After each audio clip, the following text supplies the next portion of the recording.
ইয়া আল্লাহ আমাদের এই দেশ মুসলমানের দেশ আল্লাহ 92% মানুষ মুসলমান আর 54 বছরে আমরা কোরআনের একটা আয়াতও এই পার্লামেন্টও আমরা অন্তর্ভুক্ত করতাম পারছি না। এর চাইতে বড় লজ্জার আর কিছু নাই। আল্লাহ আপনার কাছে কাল কিয়ামতের দিন আমরা কি জবাব দিব? আমরা এত মুসলমান থাকা সত্ত্বেও, আপনার প্রতিনিধি হওয়া সত্ত্বেও আমরা কোরআনের সমাজ বিনির্মাণে আগ্রহী হয়েছি না, চেষ্টা করছি না। ইয়া আল্লাহ এবার একটা সুযোগ আইছে, আল্লাহ পরিষ্কার হয়ে গেছে, মানুষ কোরআনের সমাজ চায়, মানুষ জামাত ইসলামীরে চায়, মানুষ দাড়িপাল্লারে চায়। আল্লাহ আপনি এটাকে কবুল করে নিন আল্লাহ। আল্লাহ মানুষের আগ্রহরে আরো বাড়িয়ে দিন আল্লাহ। সকল ষড়যন্ত্রের হাত থেকে নির্বাচনকে আপনি হেফাজত করুন আল্লাহ।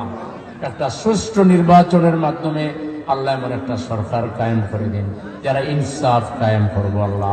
আল্লাহ যারা দুর্নীতি করত নয়, দুঃশাসন দিত নয়, যারা মানুষের উপরে জুলুম করত নয়, বরং মানুষকে সম্মান দিব, ইনসাফ করব, কর্মসংস্থান দিব, নারীর সম্মান দিব, শিশুর অধিকার দিব, শ্রমিকের অধিকার দিব, আবাল বৃদ্ধ বনিতা উন্নতি লাভ করব। আল্লাহ আমরা রাস্তাঘাট, ব্রিজ, কালভার্ট থেকে শুরু করি, গ্যাস থেকে শুরু করি, আমরা যত প্রবলেম আছে নদী ভাঙ্গন থেকে শুরু করি, আমরা প্রত্যেকটা সমস্যার সমাধান আমানতদারিতার সহিত, দায়িত্বশীলতার সহিত যারা পারবো আল্লাহ তারার প্রতি আপনি দিলেন রং করে দেন।